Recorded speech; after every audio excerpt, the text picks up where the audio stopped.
तो यीशु मसीह का धन्यवाद हो, उन्होंने फिर से हमें एक और मौका दिया संगति करने के लिए। जैसा हमें याद दिलाया गया है कि अभी हम ये साल का अंतिम हफ्ता है। ये अभी कोई गारंटी नहीं है कि कल का दिन हम देखेंगे कि नहीं।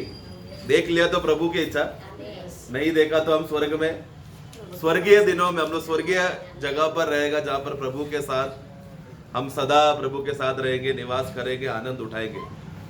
जो उठा लिए जाने वाले लोगों की खासियत यह है कि वो लोग प्रभु को देखेंगे अपने उन लोग का महिमादायक, जब उनका शरीर होगा तब वो लोग वो आंखों से, महिमादायक आंखों से भी वो लोग प्रभु को देखेंगे और वो लोग पिता को देखेंगे, पवित्र आत्मा को देखेंगे। सारे बातों को वो लोग एकदम स्पष्ट से उन लोग को देखने होगा, क्योंकि हम लोग सब बदल जाएंगे, हम लोग रूपांतर होंगे। ये दीनहीन देह महिमादायक देह में बदल जाएगा। इतना बड़ा अवस्था प्रभु ने हमको, एक प्रमोशन जैसा, महिमा जैसा अवस्था प्रभु ने हमको दिया है। तो जैसा जैसा साल खत्म होते जा रहा है, उसे हम याद आना चाहिए कि प्रभु आपका आगमन बहुत निकट है।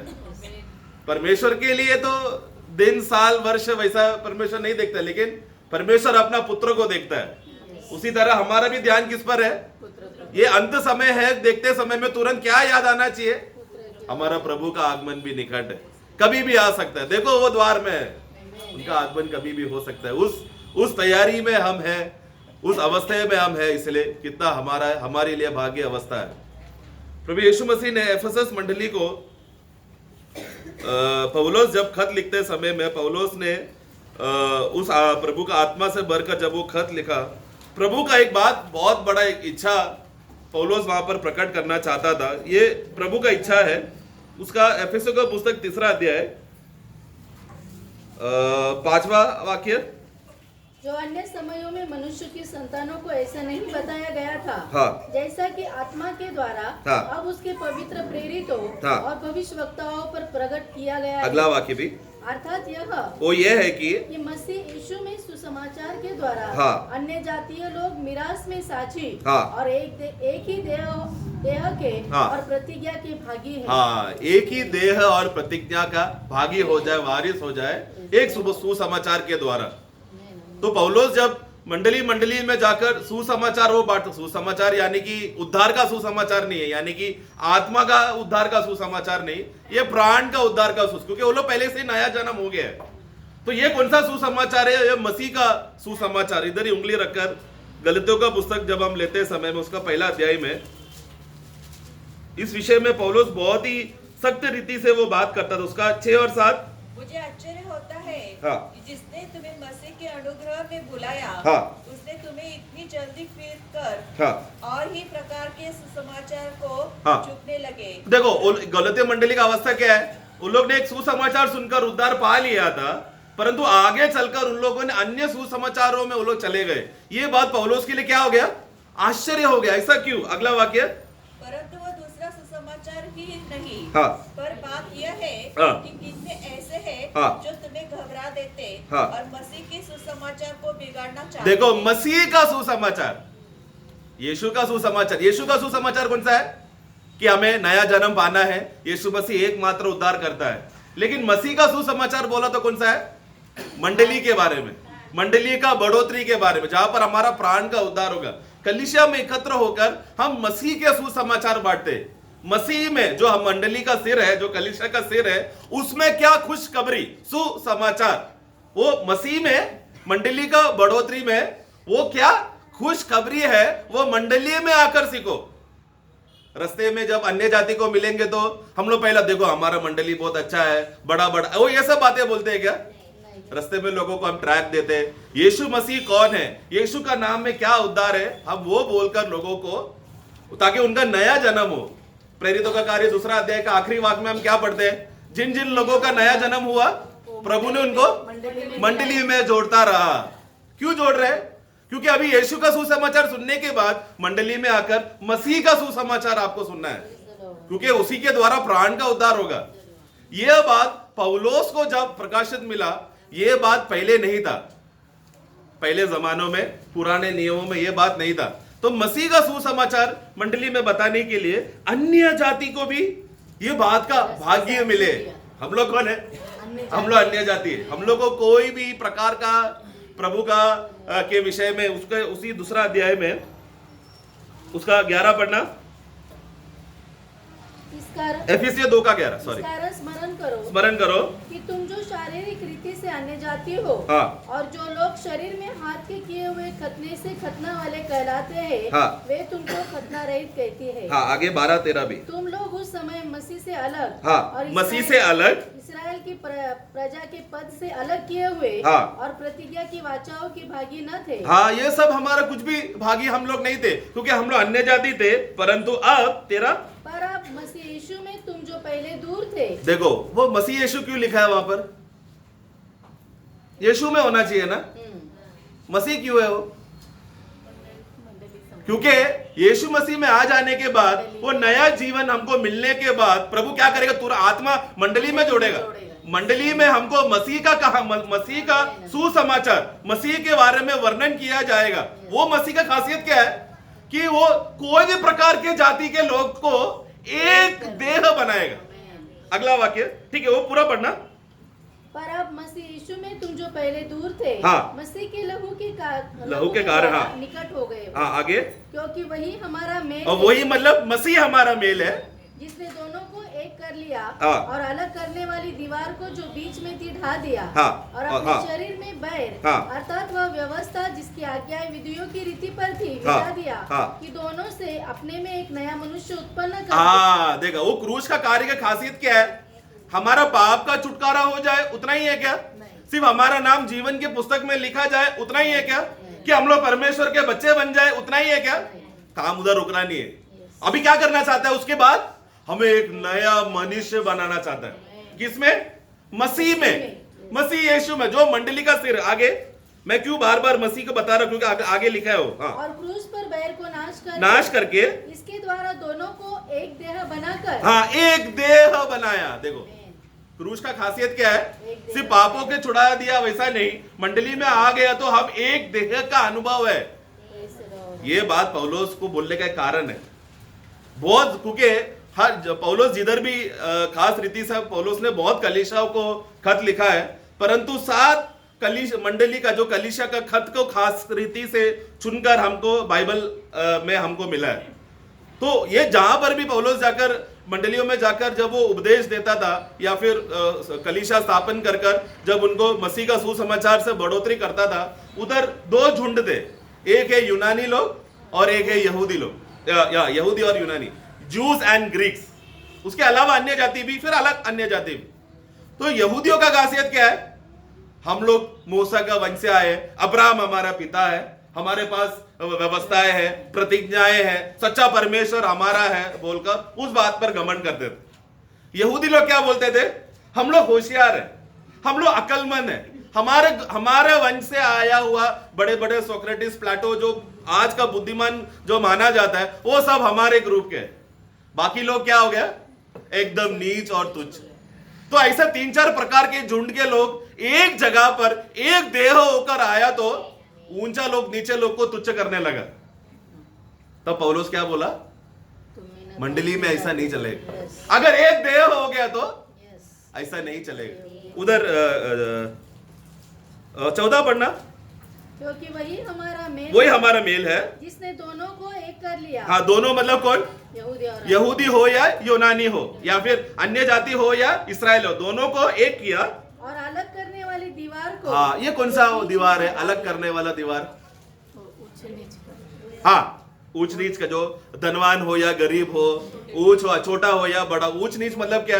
अभी यहूदी अगर सामने से चलकर आएगा और सामने से अगर शमेरे का व्यक्ति या अन्य जाति का व्यक्ति आएगा, तो यरूशलेम में क्या कानून है, व्यवस्था है? दो बात करना चाहिए। या तो वो अन्य जाति समझना चाहिए सामने से एक विशुद्ध आदमी आ रहा है, एक पवित्र यहूदी आ रहा है, मैं ये रास्ते से जा नहीं सकता, मैं अयोग्य हूं, मुझे हटना पड़ेगा। नहीं तो यहूदी क्या करना पड़ेगा? उसको दूसरा रास्ते से जाना पड़ेगा, क्योंकि वो रास्ता अशुद्ध हो गया। हमारे देश में भी अशुद्ध, अशुद्ध, इस प्रकार का बहुत से बातें होता था ना, एक जमाना था। तो ये सब क्या दिखाता है? एक दीवार आ गई। वो कौन सा दीवार है? एक अलग भाई का मतलब मैं तुमसे अलग हूं, मैं थोड़ा ऊंचा कास्ट का हूं, ऊंचा धर्म का हूं, ऊंचा क्लास का हूं, मेरे पास ज्यादा विद्या है, ज्ञान है, इसलिए मैं अलग हूं, तुम छोटे हो, मेरे औकात के नहीं हो, मेरे समान के नहीं हो, तुम लोग तुच्छ। इस प्रकार का एक दीवार उन दिनों में आम बात था। पौलोस को ये बात पत्रोस भी करता था ना। पत्रोस को जब यहूदी लोग दिखा तो यहूदियों के साथ बैठ जाता था, यहूदी लोग नहीं है तो अन्य, तो पौलोस को गुस्सा आया। इस विषय के लिए प्रभु यीशु मसीह को मरना पड़ा, क्या याद दिलाया उसने। बाद में वो समझ में आया मैंने कितना बड़ा गलती किया है। लेकिन वो भेदभाव का या भेदभाव करने का या अलग भाई करने का वो जो दीवार था, उसको किसने तोड़ा? प्रभु यीशु मसीह ने कलवरी क्रूस में अपना लहू बहाकर, क्योंकि हमें एक देह बनाना है तो एक बहुत बड़ा विषय क्रूस में हुआ है ना। उतना ही नहीं, हमें परमेश्वर के साथ मेल मिलाप करना, ये वो हमारा शांति है, वो हमारा मेल है। बोलते समय में दोनों तरफा है, स्वर्ग की ओर और मनुष्य के बीच की ओर। स्वर्ग की ओर क्या? परमेश्वर पापी को देख नहीं सकता, परमेश्वर खुद से ऊंचा है, परमेश्वर का गलती नहीं है वो ऊंचा है करके। परमेश्वर अपने आप में पवित्र है, वो परमेश्वर का गलती नहीं है, वो है ही वैसा। परमेश्वर जब से है तब से वो ऊंचा है। हम लोग वचन में पढ़ते हैं परमेश्वर ने मनुष्य को सीधा बनाया, लेकिन मनुष्य टेढ़ा मेढ़ा रास्ता अपनाकर परमेश्वर से दूर हो गया। हमने क्या किया? हमारे वो टेढ़ा मेढ़ा दिमाग में हमने क्लास बनाया, हाई रैंक, तुम लोग बड़े हम छोटे, ये सब का क्लास बनाकर परमेश्वर के विषय में भी। उस दिनों में फरीसी लोग क्या करते थे? हम फरीसी, हम बड़े हैं। लेकिन प्रभु क्या बोलते थे? हे कपटी फरीसी, तुम लोग बाहर से शुद्ध होने देखते हो पर अंदर तुम लोग अशुद्ध हो, तुम लोग एक लाश हो, शव हो, मृत्यु है, तुम्हारा मुंह खोला तो बदबू आता है, तुम्हारा होठों के नीचे जहर है। पौलुस कहता है ये सब प्रकार का भेदभाव प्रभु ने यीशु मसीह का क्रूस का मृत्यु में क्या हो गया? वो सब तोड़ दिया, वो दीवार ही टूट गया। अभी हम कौन है मसीह में? हम भाई भाई है, हम एक देह बन चुके हैं। वो लोगों का खास गुण क्या है कि वो लोग मसीह में एक नया मनुष्य बन चुका है। एक विश्वासी के जीवन में वो नया जन्म हो गया करके बोलने के बाद भी अगर नया मनुष्य का अनुभव में या नया मनुष्य का जीवन उसके अंदर नहीं है, वो कितना भी डिंडोरा पीट के बोले कि मेरा नया जन्म हुआ है, उसका उद्धार नहीं हुआ। क्योंकि नया मसीह, उधर 15 फिर से पढ़ना, सॉरी। और अपने शरीर में हाँ। बैर अर्थात वह व्यवस्था जिसकी आज्ञा विधियों की रीति पर थी मिटा दिया, हाँ। कि दोनों से अपने में एक नया मनुष्य उत्पन्न करके मेल करे। हाँ, उत्पन्न करे, निर्माण करे। ये नया मनुष्य पहला नहीं था।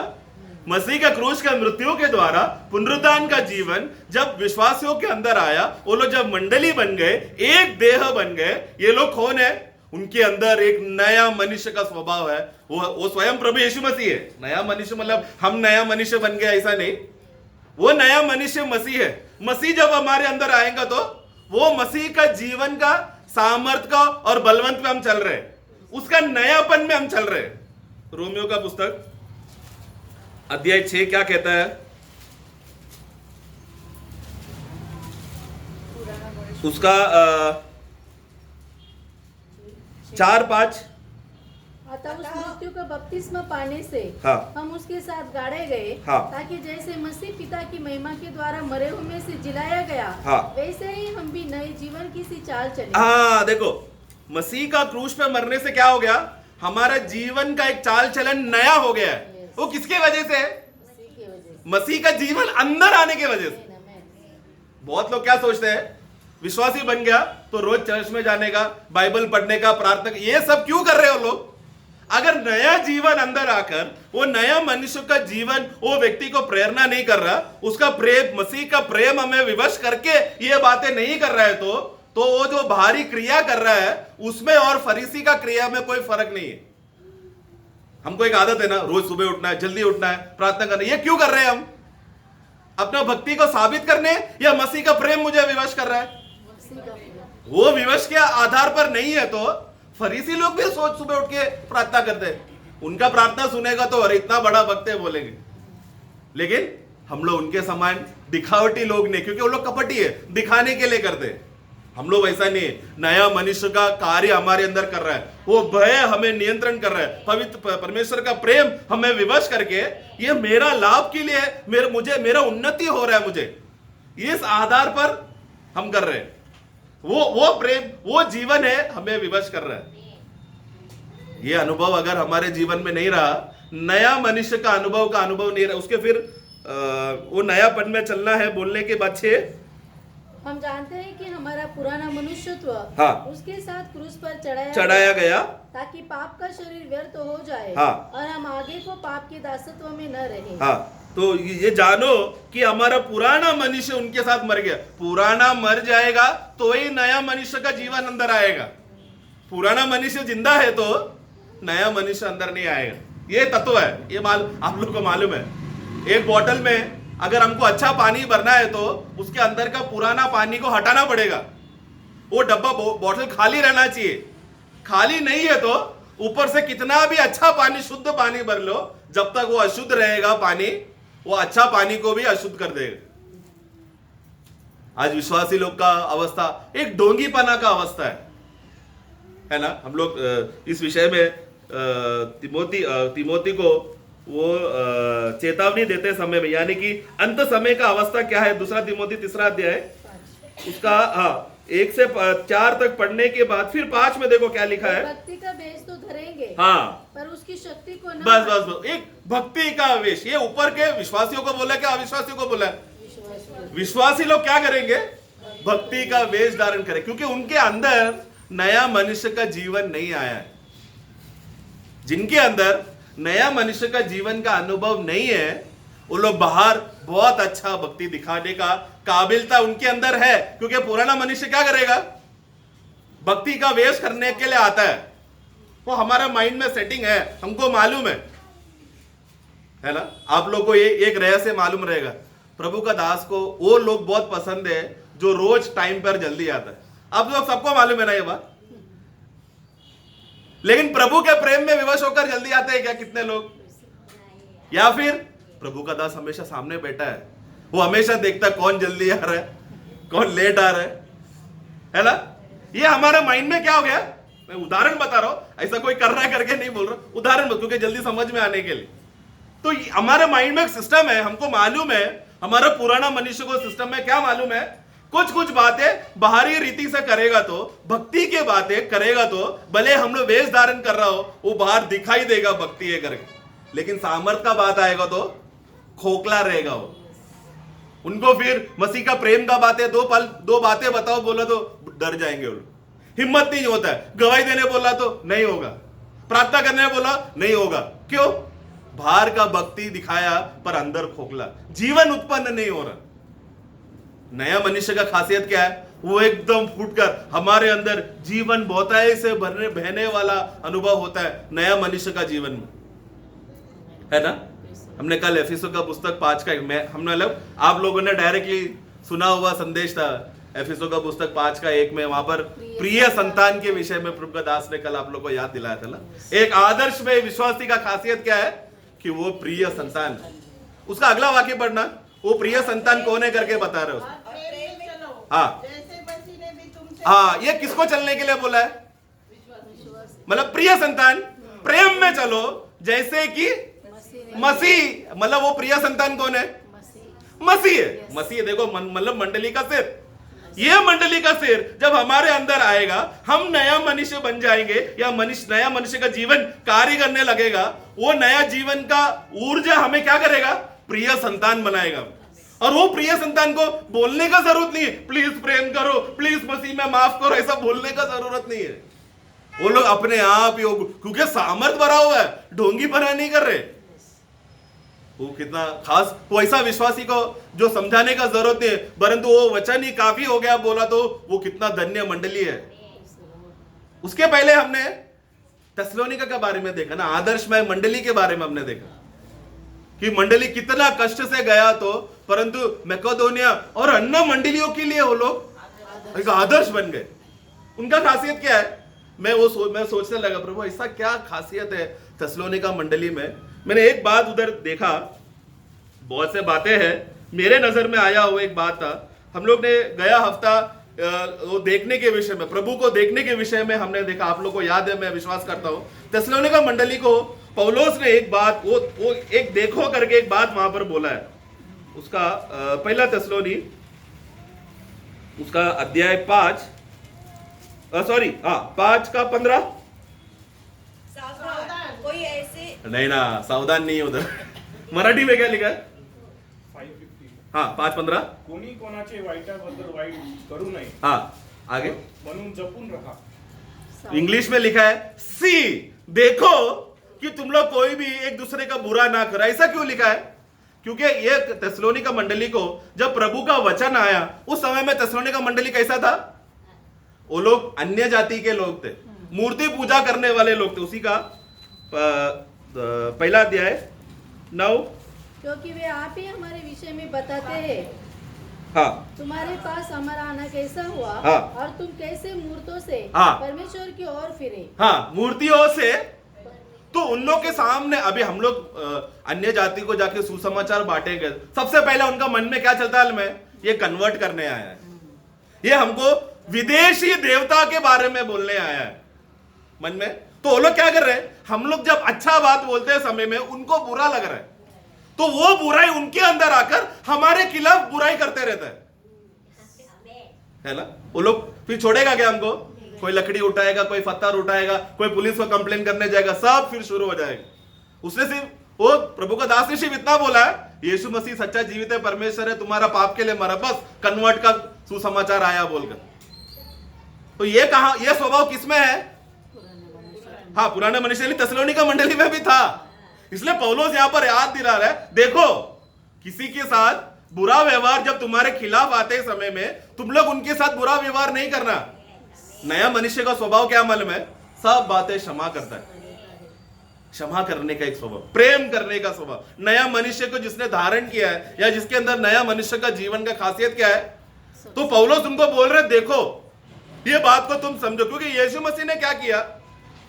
यीशु मसीह क्रूस में जब लोग उनको बुरा भला बोलते समय में, यीशु का प्रार्थना क्या था? हे पिता, इन्हें क्षमा करना क्योंकि ये नहीं जानते। तो बुरा लोग करते समय में बुरा नहीं किया उन्होंने, बल्कि उनका उद्धार हो सके उस रीति का प्रार्थना था। उस प्रार्थना में एक चोर का उद्धार हो गया। उस समय तक वो भी प्रभु को बुरा भला बोलता रहा, लेकिन वो प्रार्थना सुनकर वो समझ गया ये कोई खास आदमी नहीं है। वो दूसरा चोर को बोलता है, तुझे परमेश्वर का डर नहीं? हम तो हमारे गलती के वजह से हमें सजा मिल रहा है, परंतु ये व्यक्ति ने कुछ कोई गुनाह नहीं किया। हे प्रिय प्रभु, तू जब राज्य में अपना अधिकार लेकर आएगा, मुझे याद करना। उसको मालूम पड़ गया उद्धार का रास्ता वो मेरे सामने प्रभु यीशु, एक सच्चा भाग्य भक्त, क्योंकि उसने सचमुच अपने आंखों से देखा। हम तो आत्मा में देख रहे हैं, परंतु वो चोर ने अपने आंखों से भी देखा क्रूस का वो अनुभव। वो क्रूस का अनुभव क्या है? एफिसों में हमने पढ़ा कि वो दीवार को तोड़ दिया, भेदभाव का जो दीवार है यीशु को, वो क्योंकि बाकी सब लोग चोर है बोलकर कोई इज्जत नहीं देगा, लेकिन यीशु को चोर है बोलकर उसको गले मिलने के लिए तकलीफ नहीं, क्योंकि उसने मसीह का प्रेम को जान लिया। परमेश्वर का प्रेम है जाना तो स्वीकारने के लिए खुशी हुआ। वो कौन? नया मनुष्य जो प्रभु यीशु मसीह स्वयं है, हमारे लिए एक सबसे बड़ा आदर्श है। इसके लिए एक सच्चा मंडली वो है जो हमेशा ये नया मनुष्य का नजरिया उसके अंदर है। नहीं रहा तो हमने गया हफ्ता 3 प्रकार के झुंड को लोगों को हमने देखा था। एक था स्वयं यीशु मसीह, दूसरा है 3 खास चेले ना, पतरस, याकूब और यूहन्ना, हर बात में प्रभु के साथ था, और बाकी 8 लोग जो दूर से बैठे हैं, उनका मतलब वो बैठा हुआ अवस्थे में सिर्फ 3 लोग, चेले लोग जो प्रभु के साथ आया था, उन लोग प्रभु को क्या हो रहा देख रहे थे। विश्वासी लोग का अनुभव है। वही पहला थिस्सलुनी 5 में हमने ये वाक्य गया हफ्ते भी पढ़ा था।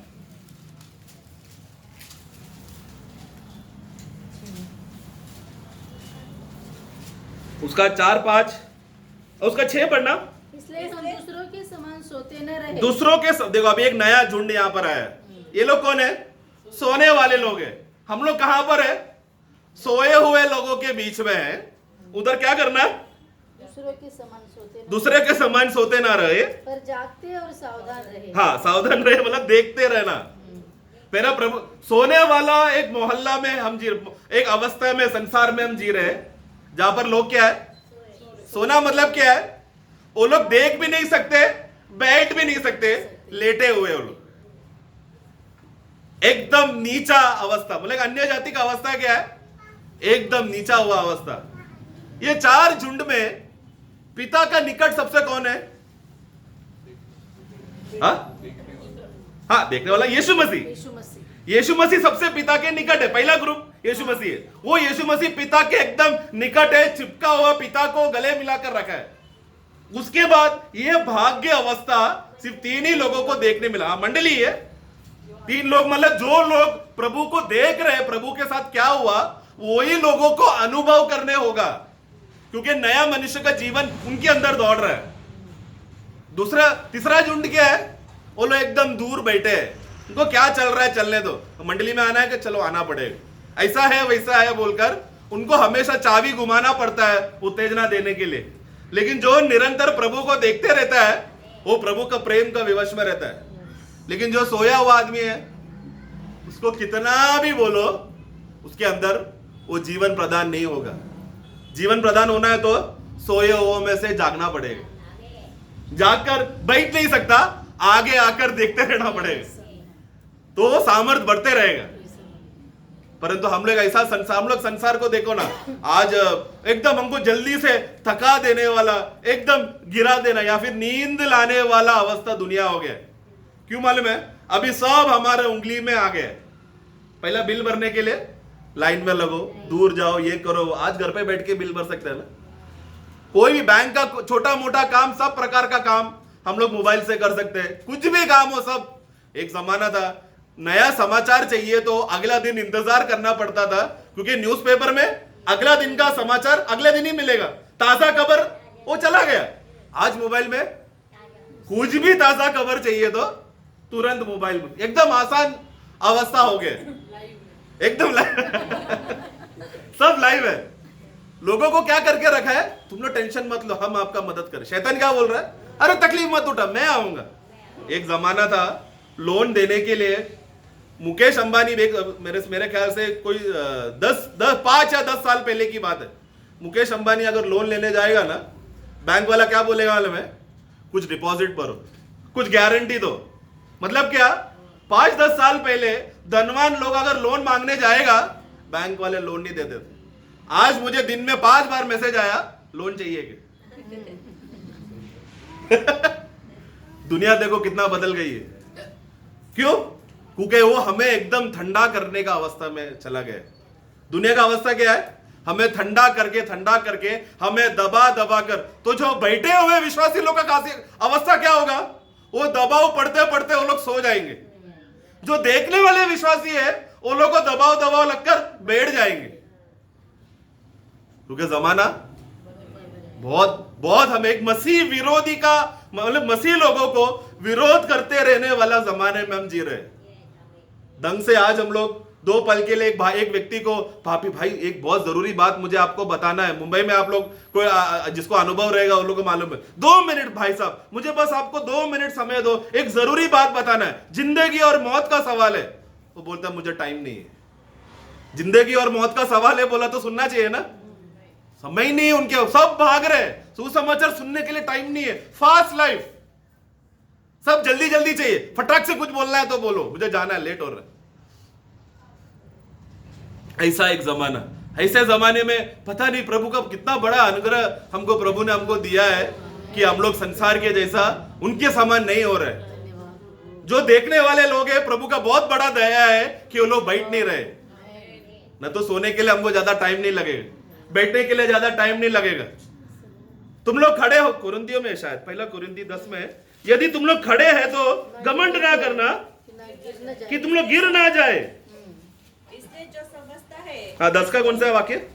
12। Yes, thank you sister. या इसलिए जो समझता है मैं स्थिर हूँ, हाँ, वो चौकस रहे, गिर ना पड़े। गिर ना, कब गिर पड़ेगा हमको मालूम नहीं। एक बहुत बड़ा धोखा है। शैतान का खासियत क्या मालूम है? शैतान का एक खास गुण है, 1 पत्रोस 5:8 पढ़ना। सचेत हो, जागते रहो, क्योंकि तुम्हारा विरोधी शैतान गरजने वाले सिंह के समान हाँ। इस खोज में रहता है कि खोज में रहता है कि किसको फाड़ खाए। हाँ, उधर सचेत रहो, सावधान रहो, हिंदी में लिखा है, इंग्लिश में ऐसा नहीं लिखा है। सचेत रहो और देखते रहो, इंग्लिश में लिखा है देखते रहो, कोई कोई भाषा में विजिलेंट लिखा है, एकदम तैयार रहे, अटेंशन में रहना, सावधान रहने का, अटेंशन की शैतान क्या करेगा। ये सिंह, शेर, चीता, ये लोग कैसा शिकार करते हैं मालूम है आप लोगों को? हाँ, दबे पाव मतलब धीरे हो गया, धीरे धीरे मतलब एकदम संभाल के देखभाल करके आता है, चुप चुप के आता है, और किसको अटैक करेगा? हाँ, राइट राइट, जो निर्बल, एक अभी सोचो एक जंगली जीब्रा को क्या बोलेंगे हिंदी में, या हाँ जीब्रा ऐसा सब भाग रहे, बड़ा झुंड, जीब्रा का बड़ा झुंड भाग रहा है। शेर हो या सिंह हो या चीता, कौन सा किधर पकड़ेगा? आगे जाकर पकड़ेगा क्या? आप पहला वाला जीब्रा को पकड़ेगा क्या? एकदम, क्यों? लास्ट वाला कौन है? सबसे कमजोर और थका हुआ जानवर रहेगा। ये एक तत्व है। शैतान क्या कर रहा है? तुम लोग सावधान रहो, सचेत रहो, क्योंकि शेर क्या कर रहा है? घूम रहा है। कब देखने वाला विश्वासी बैठ जाए ताकि वो बैठा हुआ विश्वासी को दबोच कर सुला दे। समझ रहे हैं ना? प्रकृति में देखो, सब बातें प्रभु ने हमको अच्छा दृष्टांत देकर रखा है। वो प्रकृति का बात नहीं समझना, वो हमारे लिए एक दृष्टांत है। जंगली जानवर का स्वभाव देखकर हमारे लिए एक दृष्टांत है वो। ये स्वभाव बाइबल में भी लिखा है। मैं हमेशा सोचता था, प्रभु आपको अमाली के लोगों के साथ इतना बड़ा गुस्सा क्यों था? पहला सामुएल 15 अध्याय, वहां पर जब शाऊल राजा हो जाने के बाद 2 और 3 पढ़ना। सेनाओं का यहोवा यो कहता है, हाँ। मुझे स्मरण है कि अमालेकियों ने हाँ। इस्राएलियों से क्या किया। हाँ। जब इस्राएली मिस्र से आ रहे थे, हाँ। तब उन्होंने मार्ग में उनका सामना किया। हाँ। इसलिए अब तो जाकर अमालेकियों को मार। वो मराठी में पढ़ा हुआ क्या, पूरा मीनिंग थोड़ा चेंज हो गया उसमें।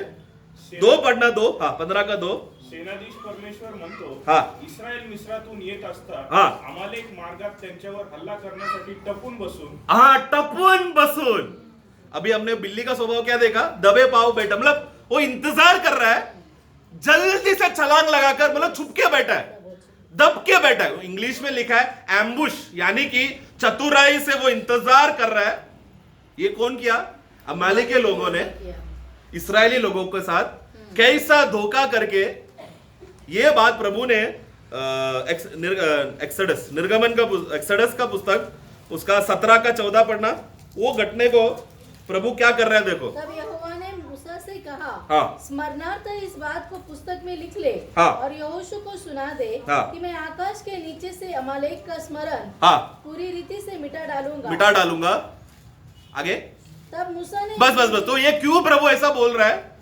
क्योंकि इस्राएली लोग जब वो लोग मिस्र देश से यात्रा करके जा रहे थे, वो लोग ने बहुत ही चालाकी से, एकदम टपे हुए, एकदम दुबके वाले इंतजार किया इस्राएली लोगों को गिराने के लिए।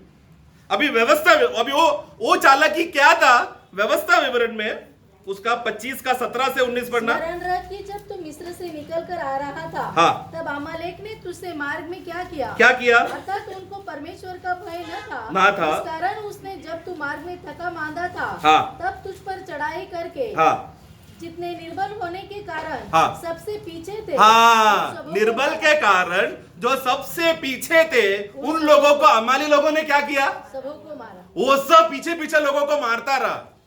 सिंह जैसा जंगली जानवर शिकार करते समय में सबसे पिछला भाग के जानवर को आक्रमण करके दबोच के सुला देता है, उसी तरह अमाली के लोगों ने क्या किया? जो पीछे थे, एकदम पीछे निर्बल लोगों को सबको मार रहा था। ये बात प्रभु ने मूसा को क्या बोला? स्मरण करना। शाऊल राजा को याद था क्या? नहीं याद, प्रभु ने याद दिलाया उसे। प्रभु क्या बोला? मुझे याद है वो अमाली के लोगों ने क्या किया। देखो प्रभु कितना प्रेम करता है कमजोर विश्वासियों के ऊपर। हमें लगता है अगर मैं अच्छा भक्त रहा, मैं अगर एक सच्चा विश्वासी रहा, प्रभु मुझे हमेशा प्रेम करेगा। लेकिन प्रभु है ना, जो कमजोर लोगों से ज्यादा प्रेम करता है। टूटा हुआ हृदय को प्रभु, आत्मा को प्रभु कभी टुकराता नहीं। जो नम्र और दीन है, प्रभु ऐसे लोगों को तिरस्कारता नहीं। प्रभु को ऐसे लोग चाहिए जो लोग बोलते हैं ना, मैं 10 साल से 20 साल से विश्वासी हूं, अहंकार आ गया उनके अंदर, लेकिन जो बोलते हैं प्रभु मैं योग्य नहीं हूं, आपका चेहरे के लिए देखने के लिए भी योग्य नहीं, मैं आपका सेवा के लिए योग्य नहीं, क्यों मुझ जैसे अयोग्य व्यक्ति को प्रभु आपने चुना करके बोला, तो तुरंत प्रभु उधर प्रकट आकर उसको सामने बताएगा मैं तुझे क्यों चुना, क्योंकि तेरा ये स्वभाव में, क्योंकि जब तक तू अयोग्य बोलेगा यीशु में तू योग्य रहेगा। लेकिन जिस दिन बोलेगा देखा प्रभु ने मुझे चुना, मैं अच्छा आदमी हूं ना इसलिए चुना ना, अपने आप को योग्य बोलेगा, मसीह में अयोग्य हो जाएगा। शैतान क्या करेगा फिर? ऐसा विश्वासियों को हाँ फाड़, उधर वो वाक्य फिर से पढ़ना, वो वाक्य पहला पत्रोस 5 का, सचेत और जागते रहो, क्योंकि तुम्हारा विरोधी शैतान गरजने वाले सिंह के समान इस खोज में रहता है कि किसको देखो खोज में रहता है, मतलब वो क्या कर रहा है, अभी भी वो भटक रहा है। लेकिन एक विश्वासी को अगर पकड़ लिया तो शैतान फिर किधर रहेगा? मेरा सवाल समझा? यहां पर क्या लिखा है कि वो अभी भी ढूंढ रहा है, मतलब अभी तक विश्वासी मिला नहीं जो कमजोर विश्वासी है कि उसको फाड़ खाए। लेकिन एक बार वो विश्वासी को मिल गया, फिर शैतान क्या करेगा? फिर वो शैतान उसके साथ रहेगा, उसको छोड़ के नहीं जाएगा, है ना? शेर को शिकार मिला तो छोड़ देगा क्या? वो उसी के साथ उसका दोस्त बनकर रहेगा। अभी लवोदिका कलीसिया को देखो क्या हालत हो गया। लवोदिका का प्रकाशित का पुस्तक 3 अध्याय, उधर उनका स्वभाव देखो, वाक्य 17, हाँ मैं धनी हूँ और धनवान हो गया हूँ, हाँ और मुझे किसी वस्तु की घटी नहीं, हाँ और यह नहीं जानता हाँ कि तू अभागा, हाँ और तुच्छ, हाँ और कंगाल, हाँ और अंधा, हाँ और नंगा है। हाँ अभी उधर उसका 20, देख मैं द्वार पर खड़ा हूँ, हाँ देख मैं द्वार पर खड़ा हुआ, हाँ कौन सा दरवाजा है वो? नहीं, लवोदिकिया मंडली का दरवाजा है वो, विश्वासी का हृदय का नहीं है वो। लवोदिकिया मंडली का दरवाजे में रुककर, मंडली का सिर कौन है? लेकिन लवोदिकिया समय में क्या हो गया? यीशु मसीह बाहर हुई, खुद विश्वासी स्वयं में अपना सर बन गया, यीशु मसीह बाहर चला गया। यीशु मसीह छोड़ दिया क्या उन लोगों को? ऐसा तो भी क्या कर रहा है प्रभु? उनको और एक चांस दे रहा है, मैं खटखटाऊंगा, जो मेरा आवाज सुनकर आएगा वो बाहर आएगा। फिर लवोदिकिया मंडली में नहीं रहे, लवोदिकिया मंडली यानी कि वो एकदम गिरा हुआ दशा हो गया। एक समय में लवोदिकिया फिलाडेल्फिया था, भाईचारा, प्रेम और वचन का ज्ञान उनमें बहुत अच्छा था। ये फिलाडेल्फिया में जब घमंड आ गया तो क्या हो गया? गिर गए वो लोग। इसका एक बैकग्राउंड है, इतिहास अगर आप पढ़ने, इतिहास में अगर हम पढ़ने जाएंगे एक बैकग्राउंड है। प्रभु जब मंडली को जब संदेश देते समय में, एक मंडली में उधर देखो प्रभु क्या कहता है, उसका 2 अध्याय, ये लवोदिकिया, अपने फिलाडेल्फिया लवोदिकिया बनने का कारण मैं बता रहा हूं, उसका 2 अध्याय 13 पढ़ना, प्रकाशित वाक्य 2 अध्याय 13 वाक्य। मैं जानता हूं कि तू वहां रहता है। बस वहां यानी ये ऐसा आना चाहिए, मैं जानता हूं तू कहां बसा हुआ है। उधर वो शब्द प्रभु वहां पर परगमोस कलीसिया को प्रभु क्या बोल रहा है? I know where you dwell, मैं जानता हूं तू कहां बस गया है, तू कहां पर स्थिर हो गया है।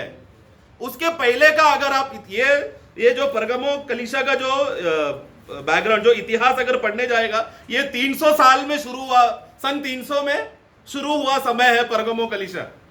उसके पहले तक कलीसियाओं में क्या होता था? ये एफेसोस में और स्मरणा कलीसियाओं में हमेशा तकलीफ, विपत्ति, क्लेश होता रहता था। तो वो लोग कभी भी एक जगह पे स्थिर नहीं रहते थे, भागते रहते थे वो लोग। लेकिन कभी भी वो लोग संसार को आश्रय कर कर, संसार में हम लोग डेरा बनाकर तृप्त होकर जिएंगे, ऐसा मनोभावना कलीसियाओं को नहीं था। पत्रोस देखो, पत्रोस अभी कौन सा कलीसिया का युग का है? एफेसस मंडली का। अभी ये ऐतिहासिक 7 मंडली को ऐतिहासिक रीति से देखना, हम लोग कौन सा समय में है? लवोदिकिया में। तो सबसे पहला एफेसस मंडली वो प्रेरितों का जमाने का मंडली है। उन जमाने में पत्रोस देखो क्या विश्वासी लोग का पदवी क्या था लिखा है, देखो उसका पहला पत्रोस पहला अध्याय है उसका 17। और जबकि तुम हे पिता कहकर उसे प्रार्थना करते हो, हाँ। जो बिना पक्षपात हर एक के काम के अनुसार न्याय करता है, हाँ। तो अपने परदेशी होने का समय परदेशी स्थिर एक जगह पर रह सकता है क्या? उसी 2 का 11। इब्रियो हाँ, तुमसे विनती करता हूँ मैं विनती करता हूं कि तुम अपने आप को परदेशी और यात्री देखो जानकर- पत्रोस को विनती करना पड़ रहा है उन जमाने के विश्वास, और ये सच है, वो लोग मानकर चले क्या कि तुम लोग सांसारिक अभिलाष नहीं, हाँ पूरा पढ़ना, मैं कि तुम परदेशी और यात्री जानकर यात्री जान का मतलब रुकने वाले नहीं, बसने वाला नहीं, यात्रा करने वाले। जब वो एफेसस मंडली, जब वो स्मरणा बन गया, सरदिस बन गया, तब न्यूरो ने बहुत सारे विश्वासियों को उस समय में मार दिया था। तो नया चक्रवर्ती न्यूरो ने गया, उसने विश्वासी लोग जो कोई भी यीशु परमेश्वर है करके विश्वास करके चलते थे उन लोगों को सीधा गला काटने का आज्ञा दिया था। क्योंकि वो क्या बोला, अगर तुमको मेरे अधिकार में रहना है, एक ही ईश्वर है वो मैं हूं करके सब लोगों को बोलने के लिए आज्ञा दिया था। उस समय में मसीह लोग कौन है? तो ये जब स्मरणा समय में ये अगला पीढ़ी है, प्रेरितों का समय का जो विश्वासी होकर अगला पीढ़ी है वो लोग, ये अगला पीढ़ी के लोगों को वचन स्थिर मिला था। उन लोगों को मालूम था हम लोग परदेशी है, हम लोग कोई भी संसार के साथ समझौता नहीं करना है, उनके साथ एक नहीं हो सकते। वो लोग क्या बोलते थे गवाह, हम लोग एक ही मात्र सच्चा परमेश्वर है वो है यीशु मसीह, हम उन्हीं के सामने दंडवत करेंगे करके सब विश्वासी लोग बोलते लगे। तो न्यूरो चक्रवर्ती ने आज्ञा दिया सबका गला काटो। ऐसे समय में जो कमजोर विश्वासी या जो बूढ़े थे वो लोग सब लोग दूर दूर अलग अलग गांवों में भाग जाते थे, दे अपना घर छोड़कर, जायदाद छोड़कर, संपत्ति छोड़कर, सब बातें छोड़कर भाग गए वो लोग। न्यूरो फिर एक एक जगह को आग लगाने लगा, बहुत तकलीफ देने लगा, विपत्ति आने लगा।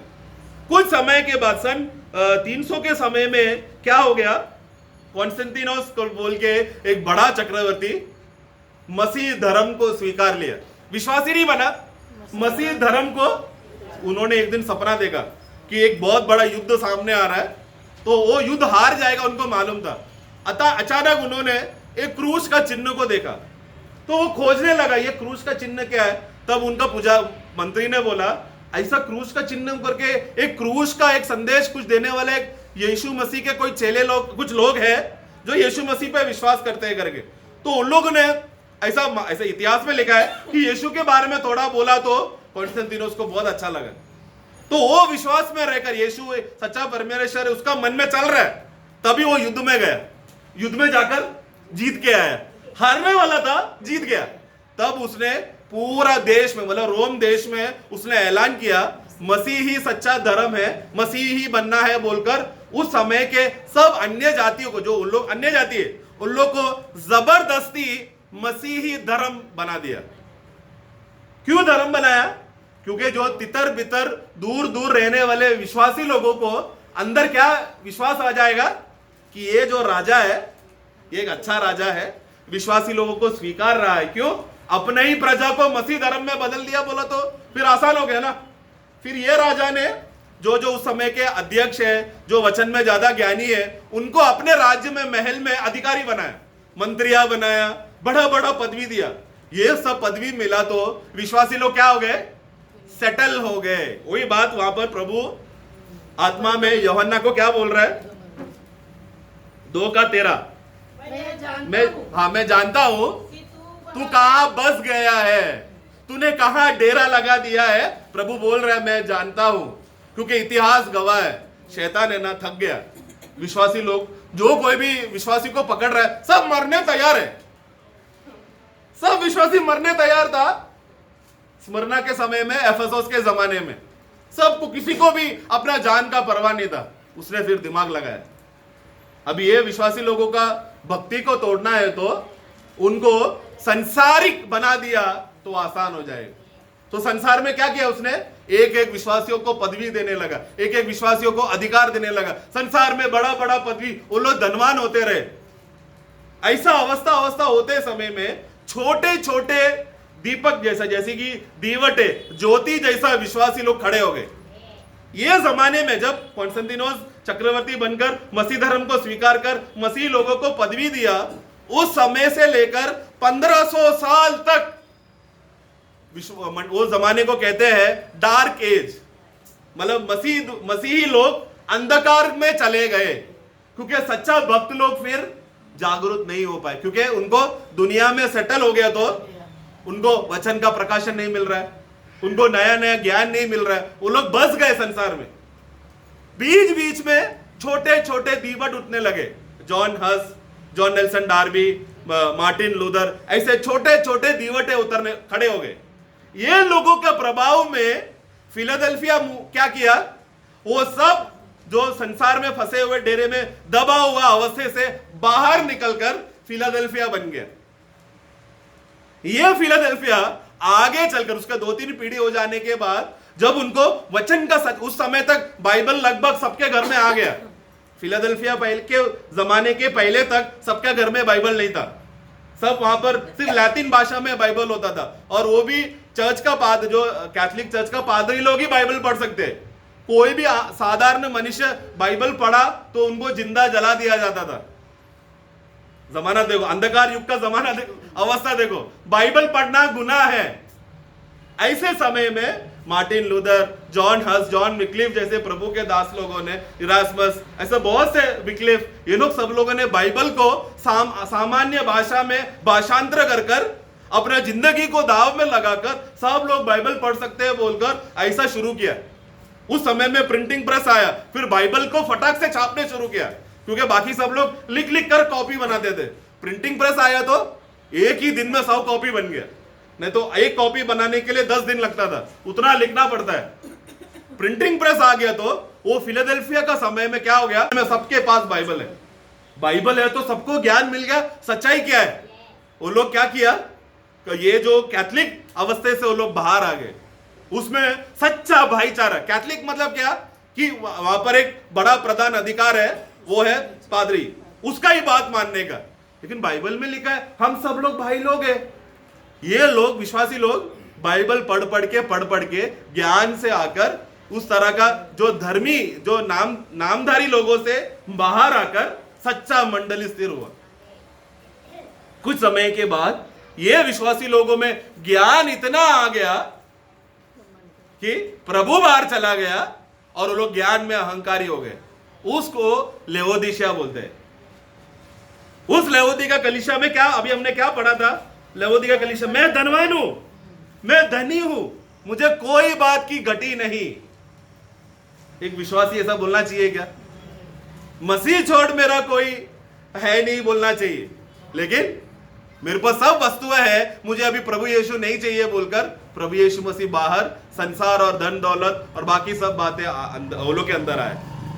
फिर भी प्रभु एक चांस दे रहा, मैं दरवाजा पर खटखटा रहा, एक मौका दे दो, एक बार तुम सुन लिया, क्योंकि मैं अगर मंडली का सर बन गया तो तुमको धन दौलत छोड़ना पड़ेगा, है ना। लूका 18 में एक धनवान व्यक्ति प्रभु के पास आकर क्या बोला, हे अच्छा गुरु, अनंत काल का जीवन पाने के लिए मैं क्या करूं?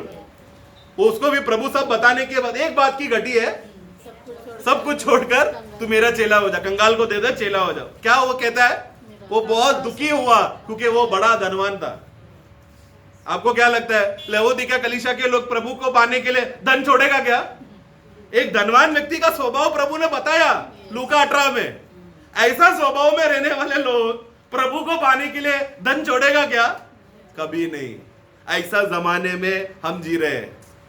कितना अच्छा है ना, हम लोग धनवान नहीं है तो हम लोग का सपना रहता है ना, प्रभु थोड़ा पैसा दे दो, मुझे एक नया कार चाहिए, थोड़ा पैसा दे दो, घर थोड़ा बड़ा बनाना है, कंपटीशन रहता है।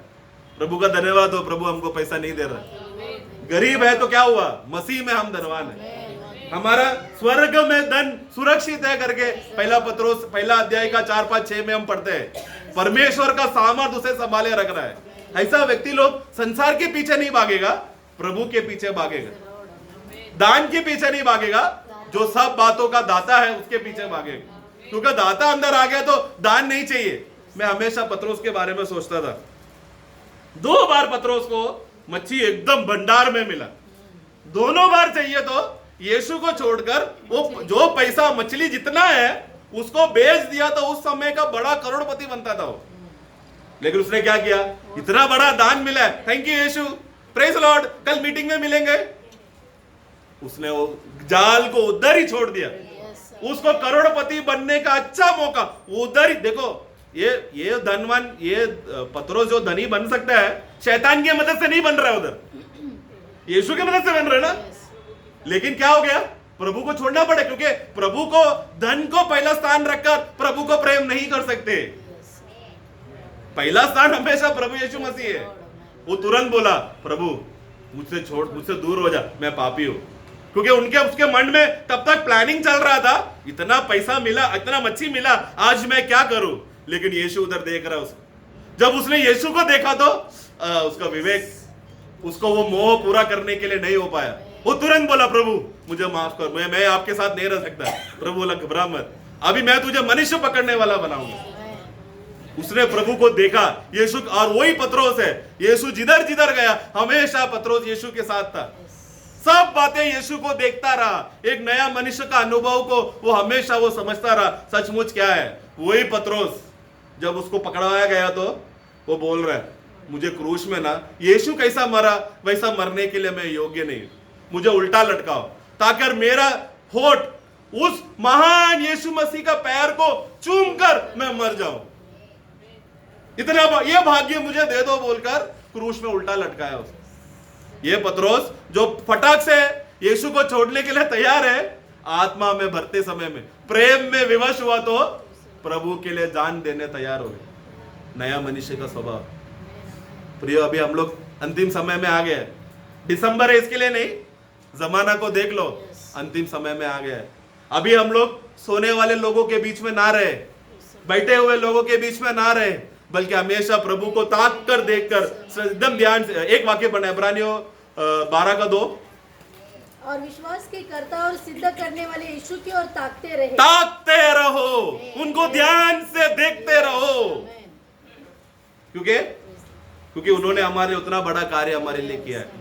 विश्वास का कर्ता, मेरे अंदर विश्वास उत्पन्न करने वाला यीशु मसीह है। ये विश्वास को पूरा करने वाला भी यीशु मसीह है। लेकिन मुझे क्या करना पड़ेगा?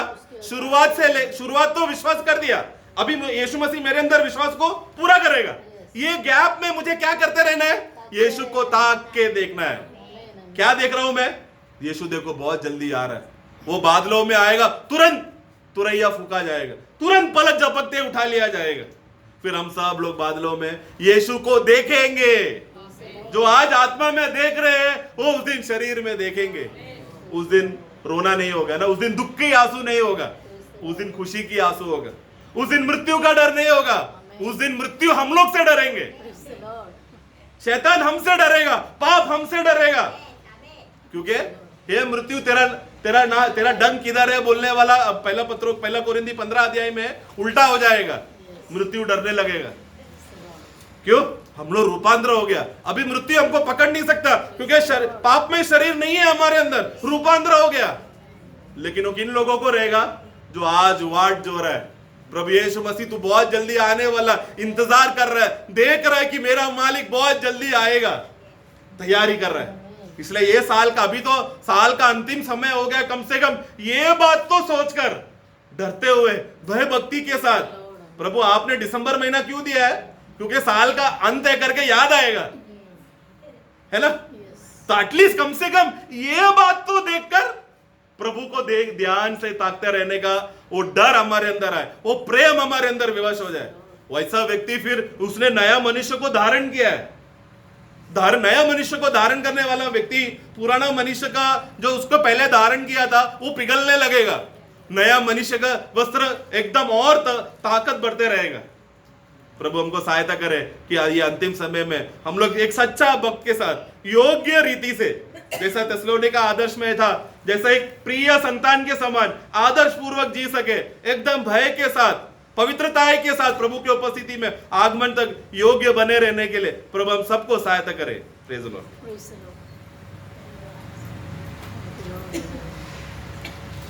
Praise the Lord.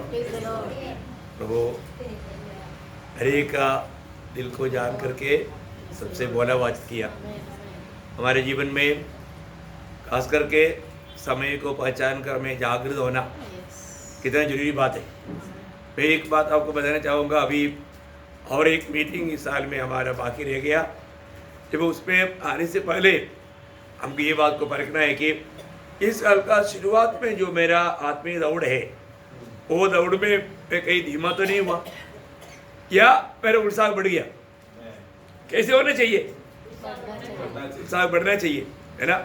क्योंकि हर एक लोगों को परखना, और प्रभु अगर अनुग्रह करे और एक नया साल में, है ना, टोटल दुनिया का खबर सुनेगा तो दुनिया पूरा घबरा हुआ है, क्योंकि 23 साल इतना खतरनाक है करके दुनिया डर रहा है।